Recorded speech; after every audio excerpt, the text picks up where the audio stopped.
ओम शांति। तो दिल क्या चाहता है कि संगम पर हम निरंतर बाबा के साथ का अनुभव करते रहें। सारे कल्प का ये छोटा सा संगम सर्व प्राप्तियों से हम सब आत्माओं को संपन्न कर देता है। जो प्राप्तियां 21 जन्म निरंतर भरपूर रहती हैं, उसका आधार केवल अभी का पुरुषार्थ है। तो इस ब्राह्मण जीवन में हम सबको ये जो संगम युगी समय नसीब हुआ है, हम सब के लिए बहुत बड़ा वरदान है ये। और जहाँ वरदान होता है वहाँ मेहनत नहीं करनी पड़ती। तो हम सब बाबा की वरदानी आत्माएं हैं, जो हमारी हर एक्टिविटी में कमाई ही कमाई है। चाहे वो सेवा में, चाहे वो किसी की मेहमानबाजी करने में, किसी के साथ मीठे बोल चाल, अपनी मधुर व्यवहारिकता से, हर पल कमाई कमाई है। तो ये कमाई का युग है ये। बाबा कहते जितना जमा करना उतना कर सकते हो, खुली छुट्टी है। कोई कह नहीं सकता है कि मुझे कम प्राप्ति हो रही है, मुझे ज़्यादा हो रही है, या बाबा से मुझे कम मिल रहा है। खुला भंडारा है। अब डिपेंड हमारे पर करता है कि हम इस भंडारे से कितना लेते हैं, उसका कितना हम अनुभव करते हैं, स्वयं को कितना समर्थ बनाते हैं। क्या वो निरंतर स्मृति हमें रहती है? ये ब्राह्मण जीवन सर्वश्रेष्ठ जीवन है, ये जो बाबा कहते देवताओं से भी उत्तम है। तो देवताओं से भी ज्यादा खुशी हम सब ब्राह्मणों को होनी चाहिए। तो सदा खुशी रहती है। तो आज बाबा ने हमारे जीवन के एक पैमाना बताया, जो पुरुषार्थ का पैमाना। अगर हमें संपूर्ण निश्चय है तो 4 बातें बताई। कौन कौन सी? नहीं, वो तो निश्चय है, लेकिन उसका परिणाम क्या बताया? ये तो निश्चय है स्वयं पर, बाप पर, ड्रामा पर, परिवार पर, लेकिन उसका परिणाम क्या है? अगर हमें पक्का निश्चय है हर बात के ऊपर, 4 बातों के ऊपर, उसके अलावा और भी बहुत सारे निश्चय है। हाँ जी, उसका परिणाम है सहज योगी जीवन। अगर हमारा जीवन सहज योगी है, मेहनत नहीं है, चलते फिरते नेचुरल योग की अवस्था बनती जा रही है, तो निश्चय में हम अटल हैं। और दूसरी निशानी कौन सी बताई? निर्मल क्या? निर्मल स्वभाव।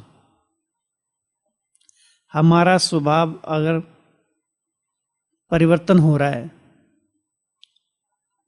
तो हमारा निश्चय पक्का है।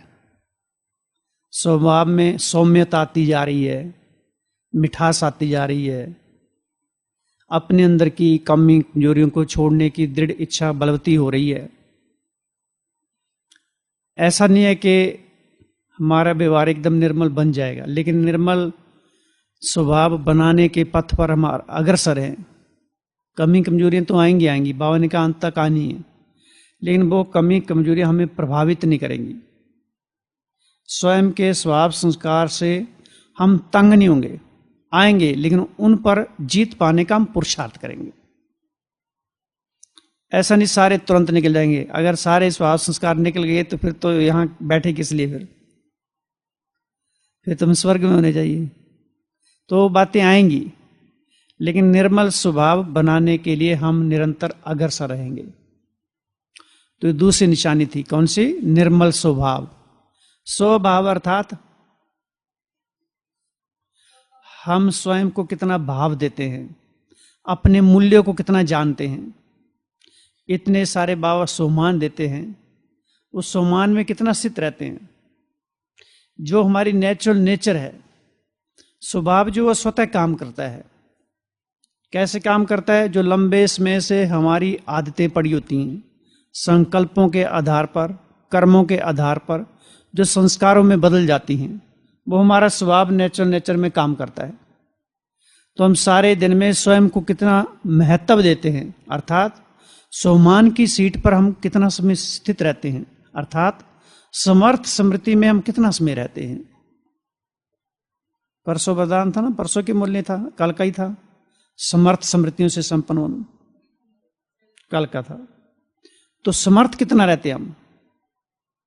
तो सवेरे सवेरे वरदान ले लेना बाबा से, समर्थ स्मृतियों से संपन्न आत्मा हो।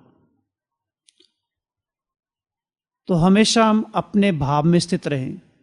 स्वभाव, स्वरूप, हमारा जो ओरिजिनल रूप है, पीछे भी 3 बिंदियां बताई थी ना। तो हम अपने असली अस्तित्व में कहाँ तक स्थित रहते हैं, स्वयं के महत्व को कितना रखते हैं। दूसरों के साथ संबंध संपर्क में आते हुए भी हम अपना और दूसरों का कितना महत्व रखते हैं।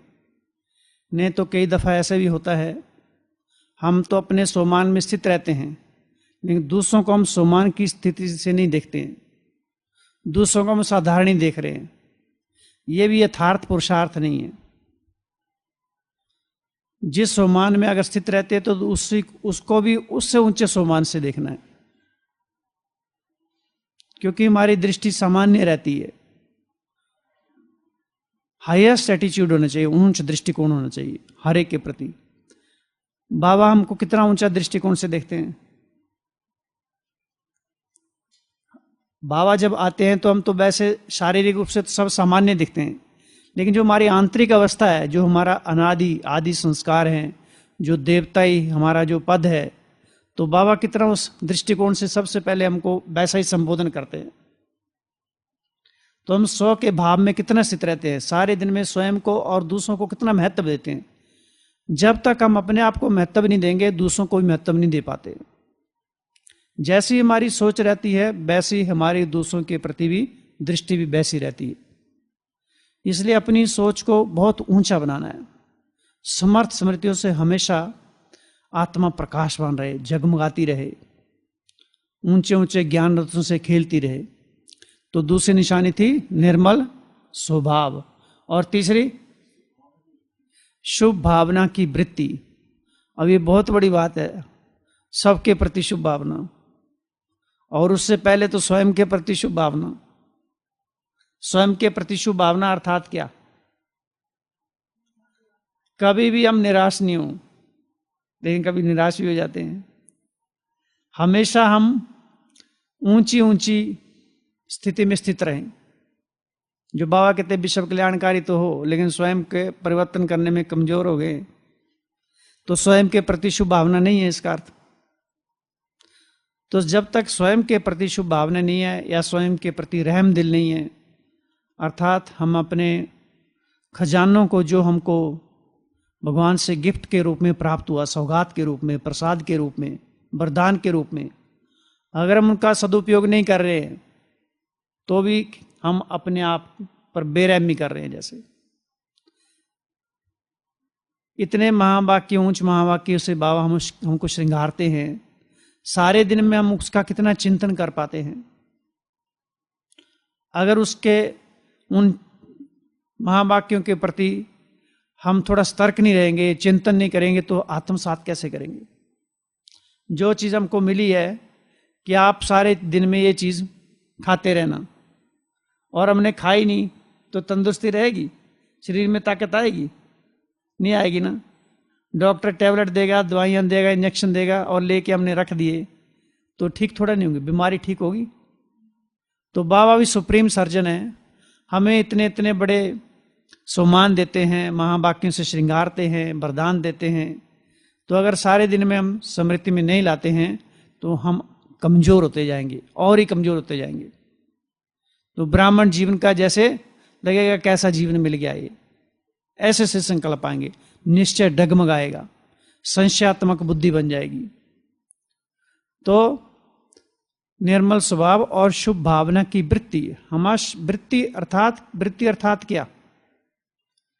लंबे समय से जो हम संकल्प करते हैं, बार बार सोमान को या महावाक्यों को हम उसका अध्ययन करते रहते हैं, तो हमारे अंदर जो संस्कारों के रूप में अंदर सूक्ष्म रूप से जो एक वाइब्रेशन बैठ जाते हैं, वो वृत्ति के रूप में स्वतः काम करते हैं। जैसे मान लीजिए कोई माता या भाई है जिसको हम निरंतर यही देखते रहते हैं कि मुरली पढ़ते हैं, सेवा में है, एक्यूरेट दिनचर्या है, तो उसके प्रति हमारी वृत्ति कैसी हो जाएगी? बहुत ऊंची वृत्ति हो जाएगी।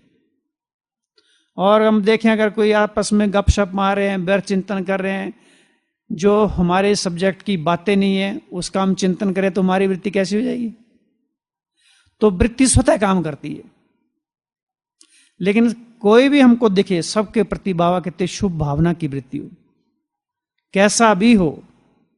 पिछले संडे की मुरली में था ना, कोई फरिश्ता नहीं है, क्रोध भी करता है, फिर भी क्या देखो उसको, फरिश्ता ही देखो। इतनी ऊंची शुभ भावना होनी चाहिए। कितना बड़ा होमवर्क दे दिया बाबा ने हम सबको। माना हमारे में वो होमवर्क करने का सामर्थ्य है, तभी तो भगवान ने हमको दिया है, किसी दूसरे को थोड़ा दिया है। हमको जो होमवर्क मिला, माना हम उसको करने में विशेषज्ञ हैं, हम उसके, वो हमारे में ताकत है, वो हमारे में शक्ति है, हम उसको कर सकते हैं, तभी तो भगवान ने हम सबको होमवर्क दिया। अगर हमको उसका पता ही नहीं होता तो क्यों बाबा देते? और उसके लिए बाबा हमको सफलता का वरदान भी दे देते हैं कि सफलता तो तुम्हारी हुई पड़ी है, विजय तुम्हारी हुई पड़ी है। रिपीट ही तो करना केवल। तो तीसरी बात थी शुभ भावना की वृत्ति। और चौथी बात, चौथी निशानी कौन सी बताई निश्चय बुद्धि की? सदा आत्मिक दृष्टि। ये क्या आत्मिक दृष्टि? सदा आत्मिक दृष्टि। तो बड़ा भारी काम है ये भी, सदा आत्मिक दृष्टि। लेकिन लंबे समय का संस्कार वो स्वतः काम करता है। अगर अभ्यास करते हैं, जो बाबा कहते हैं बहुत काल का अभ्यास, तो बहुत काल का अभ्यास हमें फिर मेहनत नहीं करनी पड़ती है, स्वतः हो जाता है। लेकिन उसका अभ्यास पहले स्वयं के प्रति करना है। लंबे समय तक बैठ के एक ही संकल्प में, एक ही चित्र में अपने अंदर बैठ जाओ कि मैं बस अकेला हूं और मस्तक में चमक रहा हूं, बस आसपास कोई नहीं है, खाली इतना भी योग करो।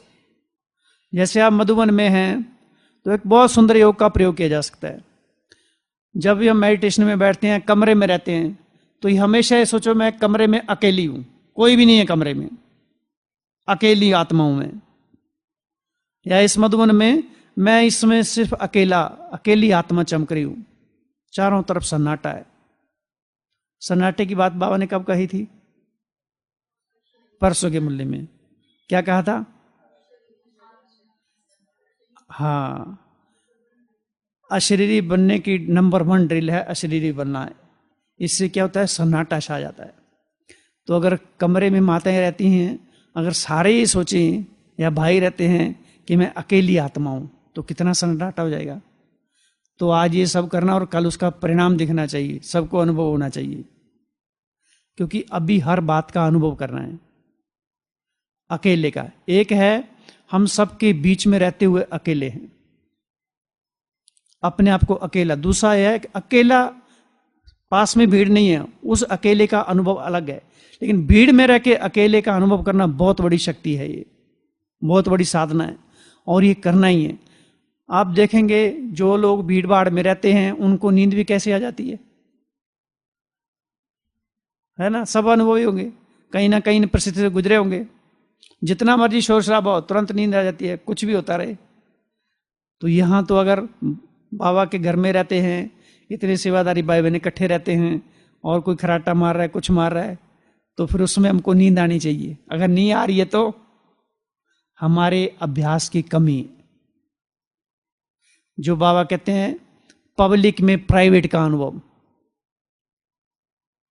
तो ये अनुभव बढ़ाने हैं, क्योंकि अंत में इतना शोर शराबा होगा और बाबा कहेंगे चलो अशरीरी भव, और हम सोचे नहीं फलाना तो ऐसे कर रहा है, वो ऐसे कर रहा है, अब थोड़ा शांत हो जाओ, योग चल रहा है, अशरीरीपन का अनुभव करो। कोई नहीं एक दूसरे की सुनने वाला, अपना ही पुरुषार्थ काम में आएगा। इसलिए बाबा कहते हैं नंबर 1 ड्रिल है अशरीरी बनने की ड्रिल। तो जब भी मौका मिला एक सेकंड भी एक एक सेकंड जमा करते करते बहुत जमा हो जाएगा। जो बाबा कहते हैं फुरी फुरी से क्या होता है, तालाब भरता है। फुरी क्या होती है, बूंद बूंद से तालाब भरता है। तो एक एक सेकंड का अगर हम अशरीरीपन का अनुभव भी करते रहेंगे, बहुत लंबे समय का वो जमा होता जाएगा, और वो जो हमारी आदत पड़ जाएगी वो नेचर काम करेगी। इसी तरह से आत्मिक दृष्टि का भी ऐसे ही है। एक है आत्मिक स्थिति होगी तो आत्मिक दृष्टि स्वतः होगी। अगर हम स्वयं ही आत्मा का अनुभव न करें तो ना वो स्थिति अनुभव होगी, ना वो दृष्टि, ना वो आत्मिक बोल निकलेंगे, ना शुभ भावना के बोल निकलेंगे, क्योंकि हमारा फाउंडेशन ही कच्चा है। हमारे ज्ञान का फाउंडेशन क्या है? सबसे पहला आत्मा का फाउंडेशन है। जो हमारे यज्ञ के आधार स्तंभ है, दादियां हैं, बाबा मम्मा, सबने ज्यादा अभ्यास किसका किया? उसी का किया है। तो लंबे समय तक अलग अलग संकल्पों से इसका अभ्यास हमको पारंगत हो जाना है, मास्टरी करनी है। और इस पुरुषार्थ के भी बहुत सारे स्कोप हैं। ये कोई मायने नहीं रखता कौन कितने साल से ज्ञान में चल रहा है। ज्ञान हमारे में कितने साल से चल रहा है वो मायने रखता है। कोई लास्ट में आया और फास्ट चला गया, अर्थात उसने आते ही अपने आप को ज्ञान में डुबो दिया एकदम। अंत में बाबा ये नहीं पूछेंगे तुम कितने साल से और सेवा हमने की नहीं और पुरुषार्थ किए नहीं, आत्मा का अनुभव किया नहीं, पूरा बॉडी कॉन्शियसनेस के संकल्प चलते रहे, तो कमाई कहां हुई? सारा खाता खाली दिखेगा। और बाबा ने तो कहा अंत में क्या होगा? साक्षात्कार कराऊंगा। बिना उसके थोड़ा बाबा बता देंगे, प्रूफ बताएगा ना। एक सेकंड में टीवी खोलेगा। बाबा ने पिछले संडे भी टीवी खोली थी, क्या देखा था उसमें? क्या देखा था पिछले संडे की टीवी में? हाँ जी, हाँ, कार्टून शो मिक्की माउस। बाबा देखते हैं बच्चे कैसे उतार चढ़ाव करते रहते हैं। तो बाबा कहते दूसरी टीवी नहीं खोल के बैठ जाना, लेकिन हम तो खोल लेते हैं। कौन कौन देखता है टीवी? बाकी नहीं देखता कोई भी। देखो हम अपने आप को कितना ठगते हैं, सचमुच है ना। अगर हम विश्लेषण करें अपनी लाइफ का, इस ब्राह्मण जीवन की लाइफ का, कि जो हमको देखना नहीं चाहिए था और हमने देखा, कितना टाइम हमारा चला गया। तो हम अपने प्रति बेरहमी कर रहे हैं। पता है इससे कोई फायदा नहीं हुआ, हमको नुकसान है, लेकिन फिर भी कर रहे हैं। इसलिए बाबा कहते हैं बच्चे प्रतिज्ञा तो करते हैं लेकिन दृढ़ प्रतिज्ञा नहीं करते हैं। और दृढ़ प्रतिज्ञा नहीं करते तो बार बार फेल हो जाते हैं फिर, और फिर वो संस्कार बन जाते हैं, फिर कमजोरी हो जाती है। तो छोटी छोटी बातें हैं जो हमको दिल शिकस्त कर देती हैं। तो स्वयं से प्रतिज्ञा करनी है और अपने आप ही छूटना पड़ेगा। कोई हमारे लिए दूसरा योग नहीं करने वाला, खुद को ही करना पड़ेगा। दूसरे के वाइब्रेशन से हम टेम्परेरी हमारी स्थिति ऊंची हो सकती है, लेकिन स्वयं का खाता खुद को ही जमा करना पड़ेगा। खुद को ही अपनी कमी कमजोरियों की जो जंजीरें हमने खुद ही बांध रखी हैं स्वयं ही खोलनी पड़ेंगी, क्योंकि उनको कैसे बांधा है वो हमको खुद ही पता है कि कौन कौन से संस्कार हमारे में हैं, अभी कहाँ कहाँ हमारी उंगलियां चली जाती हैं। इन उंगलियों को अच्छी आदत डालनी है, बात करनी है उंगलियों से। क्या बात करेंगे? ओहो इतनी सौभाग्यशाली ये उंगलियां भगवान की सेवा के लिए हैं, भगवान की अमानत है ये। तो ये उंगलियां कहाँ चलनी चाहिए? हमारी सेवा के लिए चलनी चाहिए। लिखने में परमात्म चिंतन लिखो, आत्म चिंतन लिखिए, बाबा से रूरना लिखिए, बाबा को खत लिखिए, बाबा से हाल चाल पूछिए। तो इन कर्मेंद्रियों को ना बहुत मीठा बनाना है। देवताओं के अंग अंग में क्या था? खुशबू थी। तो कहां भरी? संगम पर। ज्ञान की खुशबू, गुणों की खुशबू अंग अंग में समा जाए। अभी का तो गायन है ना वो। तो इसमें हमें अपने प्रति संपूर्ण जागरूक, खुद को स्वयं ही जागरूक करना है। दूसरा कोई जागरूक करेगा, निकल गया इसमें। वो बाबा सार्वजनिक रूप से मुरली में सब सुना देता है। खुद को खुद ही जगाना पड़ेगा वो समय। और लास्ट में होना भी ऐसे ही चाहिए, क्योंकि जाना तो हम सबको अकेले है, किसके साथ तो हमको जाना नहीं है। अकेले का पुरुषार्थ ही काम करेगा। अकेले आए अकेले जाना, ये अलग बात है कि भरपूर होके जाएंगे, लेकिन पुरुषार्थ तो हमको स्वयं व्यक्तिगत पुरुषार्थ ही काम में आएगा। तो सारे दिन में देखना है कि अगर हमारी आत्मिक दृष्टि नहीं है तो कहाँ कहाँ हमारी कमी कमजोरी है, जहाँ हमारी वृत्ति चंचल हो रही है, दृष्टि चंचल हो रही है, कहाँ हमारा निश्चय का फाउंडेशन कमजोर है। बाबा कहते हैं बच्चे फलक से तो कहते हैं क्या कि हम पक्के निश्चय बुद्धि हैं, तो बाबा कहते फिर हार क्यों जाते हो? कभी कभी हार कभी कभी जीत, ऐसा क्यों है फिर? अगर फलक से कहते हैं निश्चय बुद्धि हैं तो क्यों हार जाते हो? और फिर 4 प्रकार के निश्चय कौन कौन से? अच्छा, बाबा ने तो 4 प्रकार के बताए, इसके अलावा कौन से निश्चय होने चाहिए हमको, और कौन कौन सा निश्चय होना चाहिए?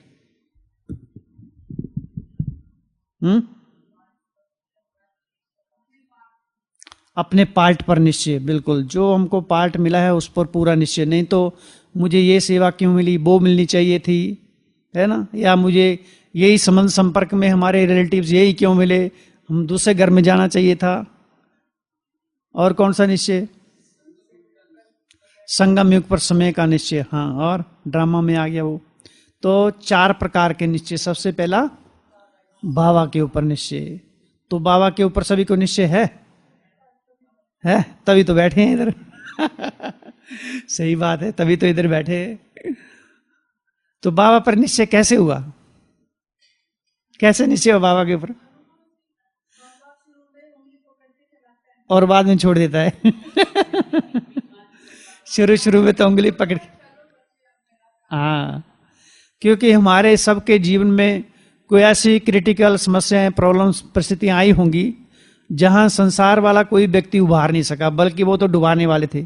और ऐसे मौके पर बाबा ने आके उंगली पकड़ ली, और कुछ समय तक उंगली पकड़ी और फिर बाद में छोड़ दी। अभी तुम ताकतवर हो गए, हाँ, अब चलो तुम चलो, अब देखो आगे क्या होता है। तो पहले पहले बाबा सुनहरी सपने तो अच्छे अच्छे दिखा देते हैं, है ना, स्वर्ग के बादशाह बन जाएंगे 7 दिन के कोर्स में, बहुत अच्छी अच्छी बातें मिलती हैं। लेकिन बाद, अब आप चलो, लायक बन गए तो आप चलो।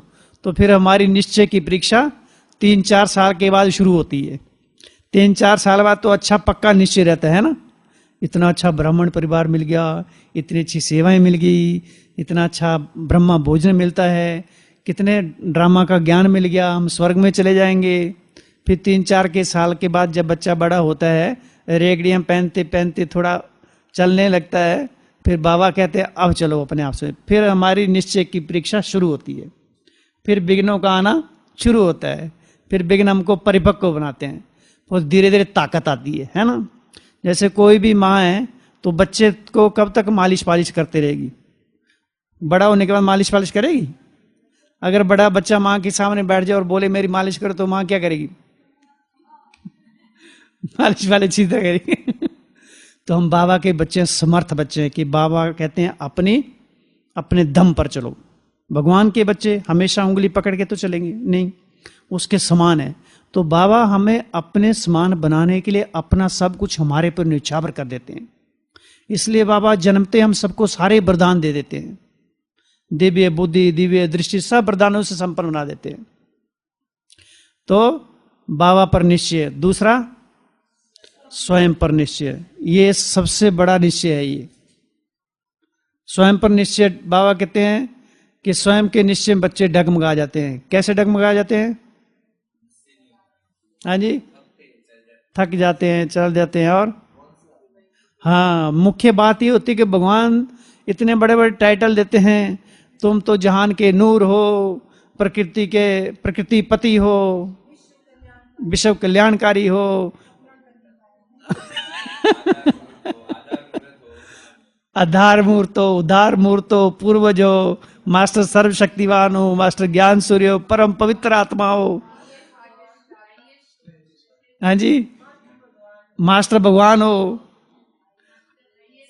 हाँ मास्टर, हाँ मास्टर सदगुरु हो, मास्टर सदगुरु हो। तो इतने सारे, हाँ जी, सत बाप, सतगुरु, सत टीचर, हम उसके बच्चे। तो इतने सारे टाइटल लेते लेकिन हजम नहीं होते हमको, क्योंकि दवाई बड़ी हैवी डोज दे दिया है।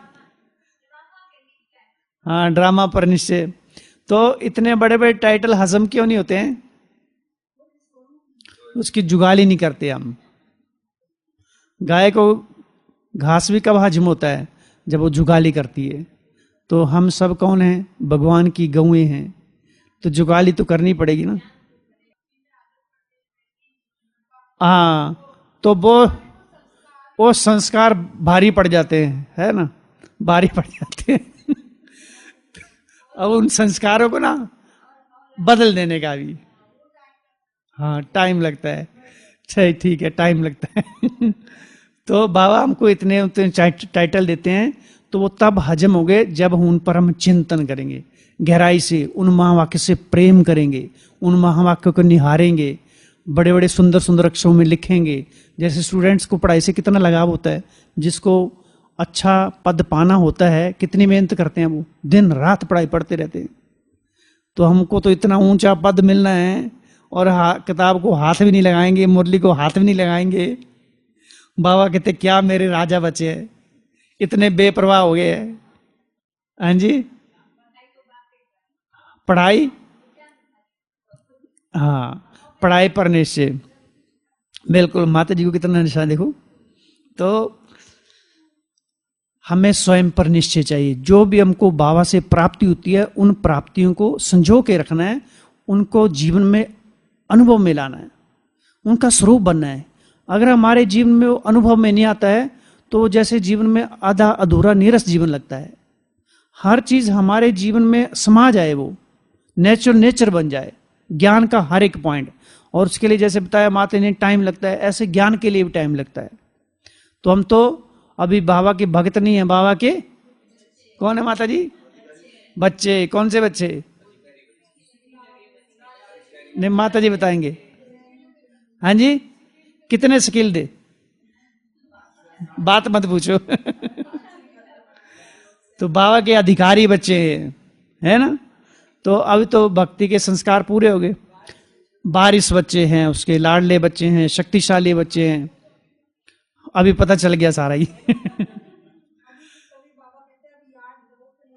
हाँ, फरियाद वाली बात आएगी, बोला फरियाद नहीं करो, याद करो। तो हमको स्वयं पर निश्चय चाहिए। तीसरा निश्चय, ड्रामा पर निश्चय। ड्रामा पर निश्चय कैसे करेंगे? जो बीत गया वो कल्याणकारी, और जो नहीं बीता वो भी कल्याणकारी। लेकिन बाबा कहते हैं कभी कभी तो ड्रामा भी कहते हैं, हिलते तो रहते हैं। बाबा को हमारी हर नब्ज का पता, नस नस का पता है कि कौन सी नस इनकी गड़बड़ चल रही है अभी। ले हिलते भी रहते हैं। तो ड्रामा को हम जितना सारे दिन में साक्षी अवस्था का अभ्यास करेंगे, तो ड्रामा पर हमारा निश्चय बढ़ता जाएगा। और ड्रामा के संबंधित जितने भी बाबा ने महावाक्य उच्चारित किए हैं, उन पर थोड़ा नजर दौड़ानी है सारे दिन में। तो ड्रामा के बारे में बाबा ने क्या क्या कहा है? ये ड्रामा एक्यूरेट है, न्यायकारी है, कल्याणकारी है, ये खेल चल रहा है, बनी बनाई बन रही है, नथिंग न्यू, वो रिपीट हो रहा है। और इस ड्रामा में हर आत्मा का अपना अपना पार्ट है। इस ड्रामा में जो होना चाहिए वही हो रहा है। तो मुझे क्यों नहीं पसंद है? जब भगवान को ड्रामा पसंद है तो मुझे भी पसंद आना चाहिए। हम क्यों कैसे कर रहे, क्यों कर रहे हैं? हाँ, हर एक चीज जो है ड्रामा अनुसार एक्यूरेट चल रही है। हाँ, लेकिन इस ड्रामा में हमको ये देखना है कि हमें अपना पार्ट श्रेष्ठ कैसे बनाना है। ये तो है ड्रामा को ऊपर ऊपर से देख रहे हैं। सबसे बड़ी बात है ये देखना, इस ड्रामा में हम सभी हीरो हीरोइन एक्टर हैं। हमारा वो पार्ट है जो संसार को प्रकाशित करने वाला है। एक है ड्रामा को ऊपर ऊपर से हम देख रहे हैं, लेकिन उस ड्रामा में हमारा क्या दायित्व बनता है, हमारी क्या जिम्मेवारी है, भगवान ने इस ड्रामा में हमको क्या देकर चुना है, वो हमको थोड़ा चिंतन करना पड़ेगा।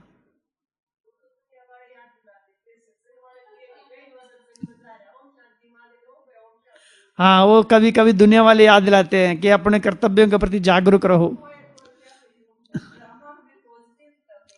बिल्कुल, ड्रामा जो हमेशा हमेशा पॉजिटिव एटीट्यूड से देखना चाहिए, है ना। तो एक बार क्या था, हर बात को पॉजिटिव में लेना है ना। तो एक बार मच्छर दंपत्ति थे, हैं, नर मच्छर मादा मच्छर, ठीक है। उनके एक बच्चा पैदा हुआ, छोटा मच्छर, ठीक है। तो उसको पापा कहता है, मच्छर पापा, कि तुम अभी उड़ के जाओ, चक्कर मार के आओ और आकर अपना अनुभव सुनाना कि पहली उड़ान कैसी रही। तो बच्चा, छोटा बच्चा, नन्हा सा बच्चा उड़ के गया हुआ, उड़ते उड़ते बहुत सारे लोगों के इर्द गिर्द घूम के आया, आखिर में वापस पहुंच गया। तो फिर वो मम्मी पापा पूछते हैं, बताओ कैसी रही पहली उड़ान।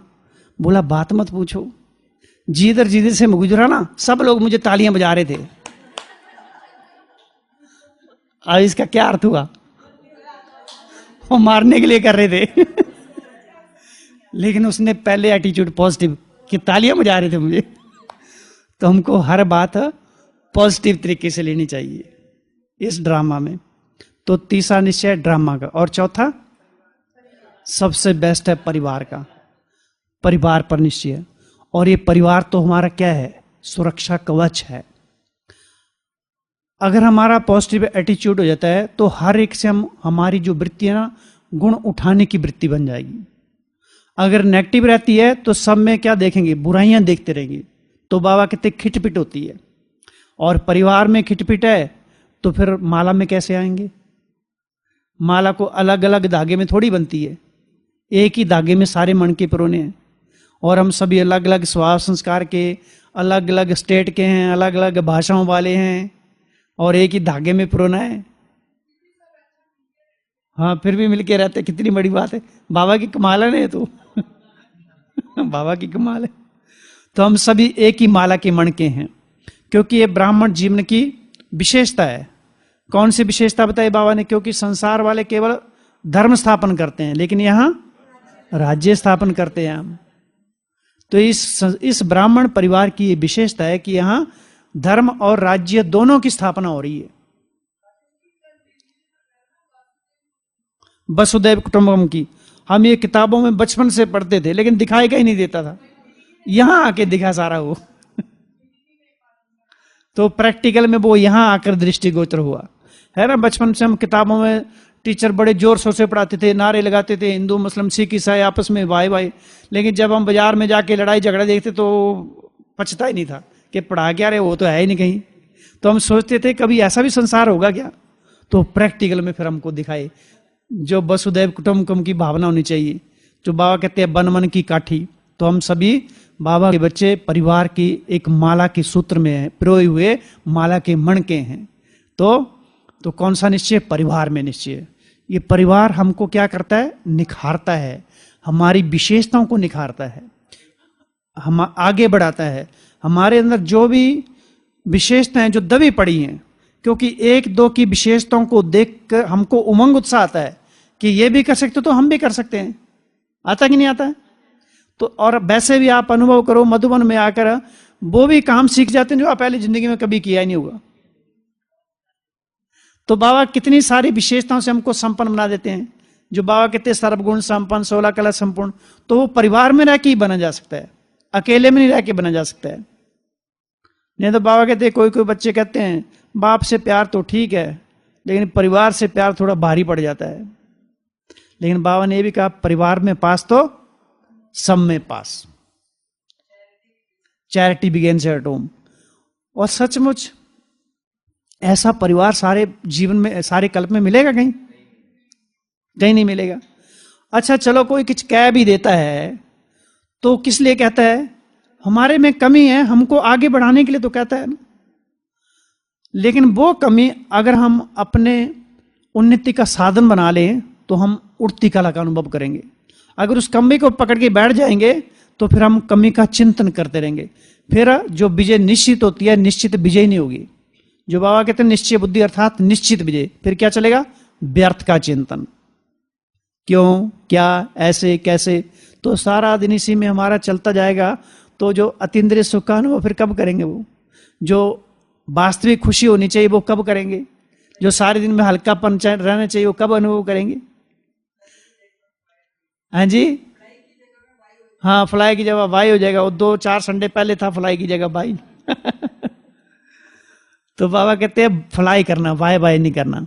तो हर एक की विशेषताएं देखने का, चश्मा पहनने का हमेशा प्रयास करते रहना है। ऐसा नहीं है कमी कमजोरियां दिखाई नहीं देंगी, दिखाई देंगी, लेकिन अगर दिखाई देती भी हैं तो यदि हम शुभ भावना से भरपूर हैं तो दूसरों के प्रति जो कमी कमजोरियां, वो कमी कमजोरियां अपने आप ही समाप्त होती जाएंगी। क्योंकि परिवार तो हमारा ना, अगर परिवार में लौकिक में भी अगर देखो, अगर घर में थोड़ा सा कमजोर होता है तो उसको सपोर्ट करते कि नहीं करते हैं, सहयोग देते कि नहीं देते हैं। तो ये तो इतना बड़ा भगवान का चुना हुआ परिवार है, एक एक खुशबूदार फूल है, कहां कहां से बाबा एक एक फूल को लाके इस बगिया में सुगंध से भर रहा है। तो कितना हमारा एक दो के प्रति सम्मान सत्कार होना चाहिए, कितनी ऊंची भावनाएं होनी चाहिए, कितना ऊंचा एक दूसरे को श्रेष्ठ सम्मान में स्थित होते हुए देखना चाहिए। जितना हम स्वयं को सम्मान में स्थित करेंगे उतना दूसरों को भी सम्मान में स्थित होने की हम दूसरों के प्रेरणा दे सकते हैं। तो निश्चित विजय, बाबा कहते हैं निश्चय बुद्धि अर्थात निश्चित विजय, उनको मेहनत नहीं करनी पड़ेगी। अभी निश्चय है अभी नहीं है, ऐसा नहीं है, सहज हो जाएगा, हर चीज सहज हो जाएगी। और क्या बताया बाबा ने, निश्चय बुद्धि अर्थात सदा निश्चिंत स्थिति। तो सदा निश्चिंत रहते हैं, सदा निश्चिंत। बाबा कहते परिस्थिति तो आएंगी, समय प्रमाण, परिस्थिति प्रमाण, कई प्रकार की परिस्थितियां आएगी, लेकिन हम निश्चय बुद्धि हैं तो हमेशा निश्चिंत रहेंगे, हलचल में नहीं आएंगे। अगर निश्चय बुद्धि नहीं होंगे तो हलचल में आते रहेंगे, डामाडोल होता रहेगा निश्चय। और कब डामाडोल होता है, जब कोई बीमारी आ जाती है और परिस्थिति आ जाती है। बीमारी के समय अगर हमको भगवान की बजाय दूसरे लौकिक संबंधी ज्यादा याद आ रहे हैं, ऐसा नहीं कि लौकिक याद नहीं, याद तो आएंगे, लेकिन हमारी रग नहीं जानी चाहिए वहां। उसमें अगर बाबा को हम यूज कर रहे हैं, लंबे समय से सुप्रीम सर्जन का हमने लंबे समय से उसके संबंध का अनुभव किया है, तो वो अनुभव उसमें पहले याद आएगा। जिसको लंबे समय से साथी बना के रखा वही संस्कार पहले आएगा, नहीं तो बाबा के अंत में धोखा दे देंगे। और हमने प्रैक्टिकल में 1-2 एग्जाम्पल देखे हुए हैं। ब्राह्मण लाइफ में जो ज्ञान योग के समय सेवा नहीं, बिना सेवा के ही अपने टाइम को वेस्ट कर रहे, तो अंत में उनको वही संस्कार सामने आए, वही लौकिक में लौकिक वाले याद आए, या वही कैंची चला रहे उधर, वही सेवा याद आ रही। एक है श्रीमत प्रमाण सेवा मिलती मुरली के टाइम में, उसमें तो डबल जमा है। अगर ज्ञानियों के टाइम में हम अपना टाइम वेस्ट कर रहे हैं तो ये संस्कार अंत में धोखा दे देगा माया के रूप में। फिर बोलेंगे मैं तो मास्टर सर्वशक्तिवान हूं, लेकिन माया क्या बोलेगी, नहीं तुम कमजोर हो। तो लंबे समय का अभ्यास चाहिए इसकी, और अभ्यास कौन करेगा, खुद को करना पड़ेगा, दूसरा कोई नहीं करेगा। तो छोटे छोटे अभ्यास करने हैं। करत करत अभ्यास के जड़ में ती सुजान, कहते हैं ना, बचपन से पढ़ते आए हैं। तो प्रैक्टिकल में वो जो ज्ञान सुना प्रैक्टिकल में तो अब करना है, बस इतना तो है। और उस करने के लिए बाबा हमारे में सामर्थ्य भर रहा है, वरदानों से संपन्न कर रहा है, शक्ति दे रहा है, हर चीज हमको मार्ग प्रदर्शन कर रहा है, रास्ते पर चलाना सिखा रहा है, हम अपने साथ योग लगाना सिखा रहा है, खजानों से भरपूर कर रहा है। और क्या चाहिए हम सब बच्चों को, तो सब चीजों से बाबा संपन्न कर रहे हैं। तो निश्चय बुद्धि अर्थात सदा निश्चिंत स्थिति। और निश्चय बुद्धि, अगर निश्चय बुद्धि नहीं है तो कौन आएगा हमारे सामने, व्यर्थ की यमदूत आएंगे। बाबा ने कहा जो कहते हैं ना विमान लेकर गया कोई, विमान कौन सा है, वो तो विमान वो वाला नहीं है, हमारी उड़ती कला ही विमान का अनुभव कराएगी।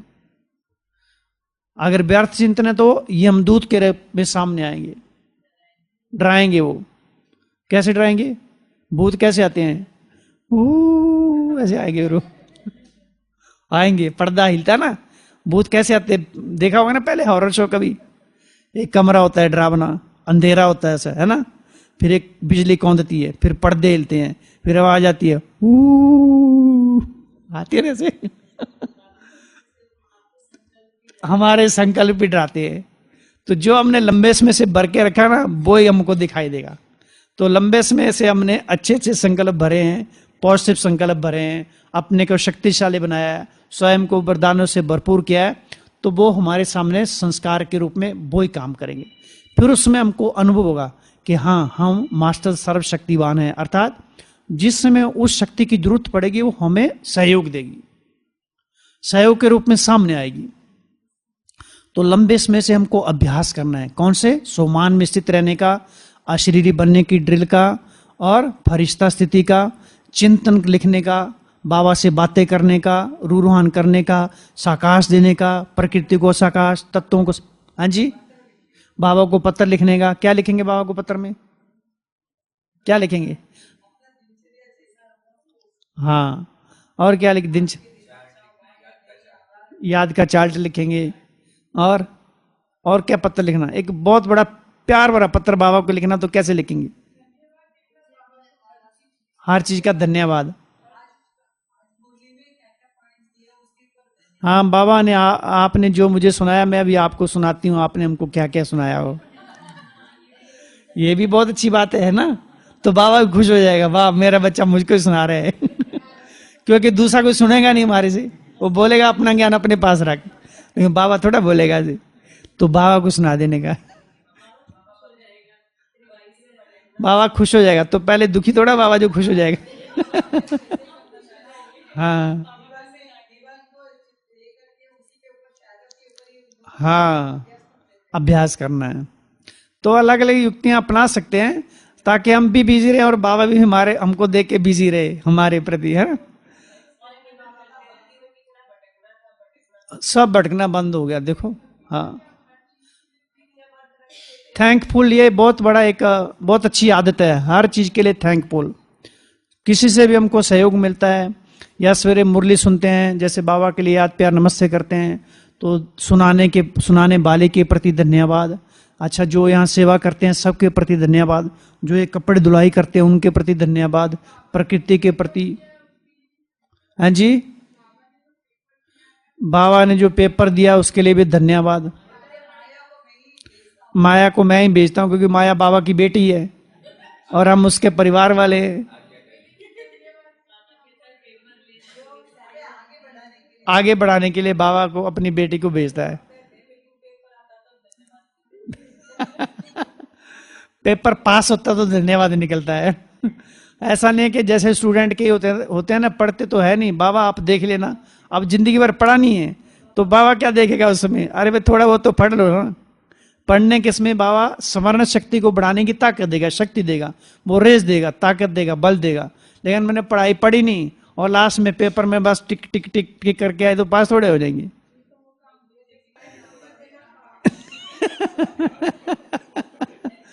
तो ये तो सारी युक्तियां सारी स्टूडेंट लाइफ की हैं, लौकिक स्टूडेंट लाइफ की।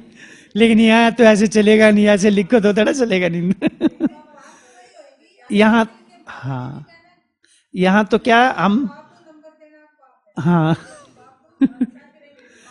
सच्चाई सफाई से हम बाबा के प्रति कितना समर्पित हैं, कितना भोले रहते हैं। व्यर्थ के प्रति बाबा ने कहा बेप्रवाह बनना है ना। तो सारे दिन में समर्थ के प्रति नहीं, व्यर्थ के प्रति बेप्रवाह बनना है। तो फरियाद नहीं करनी है, नहीं तो बच्चे फरियाद करते हैं। और बाबा ने कहा मेहमान निवाजी, तो जहां भी रहते हैं, तो बाबा ने मधुबन निवासियों की महिमा की, लेकिन घरों में भी रहते हैं, जो भी सारे दिन में हमको मिलता है। तो मेहमान निवाजी अर्थात क्या? उसको समय पर सहयोग देना। जो समय पर दूसरे को सहयोग देता है वही महान बनता है, और छोटे छोटे कर्तव्यों से व्यक्ति महान बनता है, बड़ी बड़ी बातों से नहीं है। संसार में जितने महान विभूतियां हुई हैं, तो इन्होंने अपनी छोटी छोटी बातों पर बहुत बड़ा ध्यान रखा हुआ है। छोटी छोटी बातों पर ध्यान रखते तो बड़ी बातों में अपने आप ही काम हो जाता है। और सारे दिन में हमको बहुत सारा स्कोप रहता है दुआएं जमा करने का। कौन कौन सा स्कोप रहता है?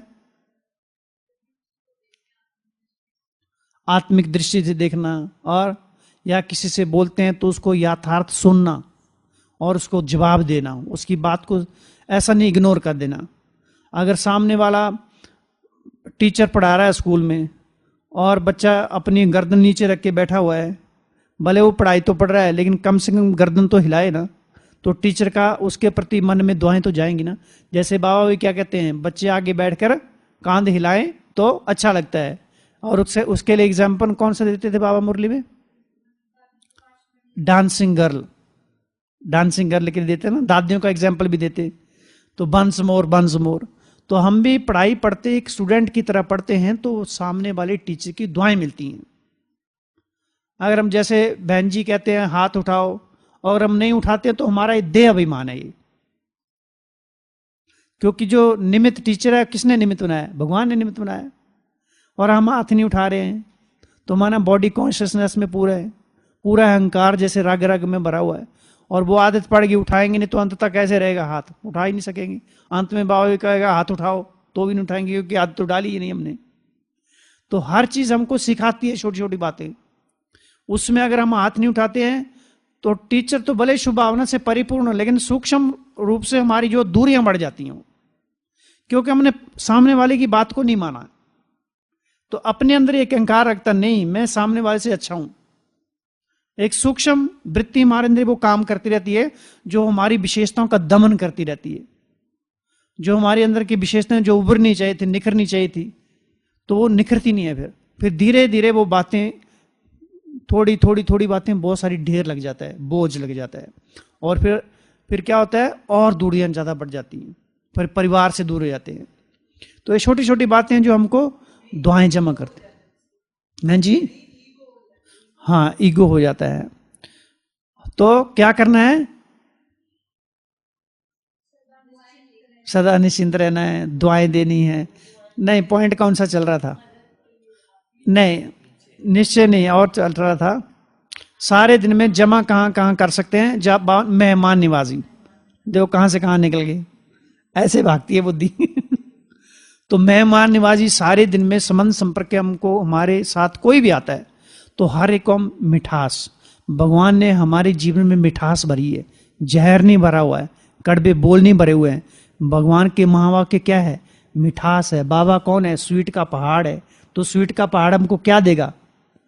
स्वीट ही देगा ना, अमृत ही देगा। तो अभी मुरलियों में आने वाला स्वीट का पहाड़ आएगा एक दिन। परसों भी तो ना स्वीटेस्ट की सारी मुरली थी, उसी में था स्वीटेस्ट का पहाड़। तो उस पहाड़ के पास हम चले गए ऐसे, ठीक है।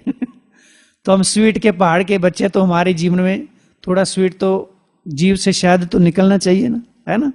तो सबके साथ मीठा बोले तो हम दुआएं जमा कर सकते, तो मेहमान नवाजी करने से हम महान बन जाएंगे। और क्या कहा बाबा ने? इस जीवन में मर्यादाएं क्या हैं? कदम। जैसे ब्रह्मा बाप के कदम हैं, ऐसे इस ब्राह्मण जीवन की मर्यादाएं, अमृत वेले से लेकर रात्रि तक कितनी सारी मर्यादाएं मिली हम सबको। देखने की मर्यादा, बोलने की, सोचने की, अमृत वेले उठने की, सबके साथ कैसे बोलना, व्यवहारिकता में कैसे आना है, कितनी सारी ढेर सारी मर्यादाएं हैं। भोजन की, फैमिलियरिटी में ज्यादा नहीं आना है, न्यारा और प्यारा दोनों का बैलेंस, गंभीरता रमणीकता दोनों का बैलेंस, है ना। टाइम के प्रति, टाइम कैसे व्यतीत करना है, चिंतन कैसे करना है, मुरली कैसे सुननी है, हर एक बात की बाबा ने हम सबको मर्यादा कील कीर के अंदर रखा हुआ है। लेकिन मर्यादाओं का अगर हम उल्लंघन करते हैं तो रावण बाहर बैठा हुआ है, क्या बोलेगा? तुम तो कमजोर हो, तुम तो मास्टर सर्वशक्तिवान नहीं हो, क्योंकि हमने लकीर को क्रॉस कर दिया। और रावण तो अलग अलग रूप से आएगा। कैसे आएगा? वो तो आया था ब्राह्मण बन के, अभी इधर कैसे आएगा? इधर भी ब्राह्मण बन के आएगा। सफेद कपड़ों में क्या बोलेगा? मुरली तो बाद में सुन लेंगे, है। और क्या बोलेगा? योग तो बाद में कर लेंगे। रोज ही करते रहते हैं, एक दिन मिस कर दे तो क्या बड़ी बात है। सब्र। अच्छा, अमृत वेले सुला देती है। कैसे सुलाती है? सब अलार्म को हाथ मार देते हैं ऐसे। तो अमृत वेले सुला देती है माया, है ना। तो माया को सुला देना।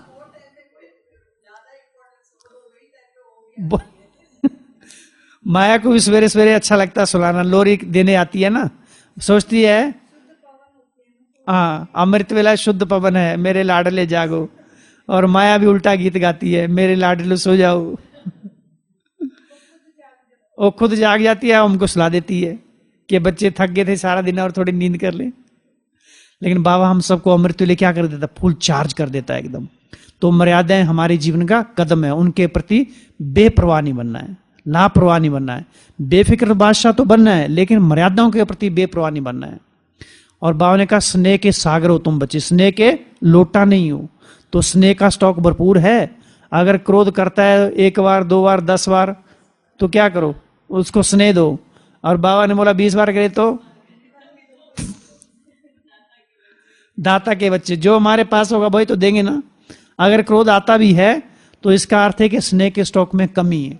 तो सवेरे सवेरे बाबा ने कहा परमात्मा प्यार से अपने आप को इतना भर लो, इतना भर लो, सारे दिन में वो प्यार बहता रहे, नदी की तरह, गंगा की तरह बहता ही रहे, स्नेह का स्टॉक भरपूर हो।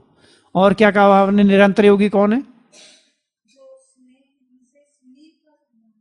स्नेह से समीप का संबंध, और जो दिल के स्नेह से संबंधों के आधार पर समीपता का अनुभव करते हैं वो कौन है? निरंतर योगी। और सफलता किसको मिलती है? निस्वार्थ और निर्विकल्प स्थिति से सेवा करने वाले ही, उनको ही सफलता मिलती है। तो ऐसे बाबा के माँ बाप के बहुत सारे भी बीच में छूट जाते हैं, इतनी मुरली है याद ही नहीं रहती है, लेकिन फिर भी छोड़ने नहीं है, करते रहना। तो कम से कम बुद्धि थोड़ी अंदर से स्वच्छ तो होगी, धीरे धीरे ज्ञान रत्न ठहरेंगे ना, नहीं तो बुद्धि स्वच्छ कैसे होगी। तो सवेरे से लेकर शाम तक मुरली को दौड़ाते रहना, बुद्धि में दौड़ाते रहना, वो हमारे संस्कार बन जाएं। तो ये थी निश्चय बुद्धि, निश्चिंत और निश्चित विजय। मुरली कब थी? 9 जनवरी 95। तो कितने, स्वयं में निश्चय, बाबा में निश्चय, ड्रामा में निश्चय, परिवार में निश्चय, माला में रहना है, तो दूरियां नहीं बढ़ानी है, व्यर्थ चिंतन नहीं चलाना है, क्यों क्या में नहीं जाना है, फरियाद नहीं करनी है, मर्यादाओं के कदम पर चलना है, स्नेह का स्टॉक भरपूर रखना है, मास्टर स्नेह का सागर बनना है, क्रोध नहीं करना है, फरिश्ता बनना है। बाप के कदम पर कितने कदम रखने? हर कदम रखना है। अच्छा, ओम शांति।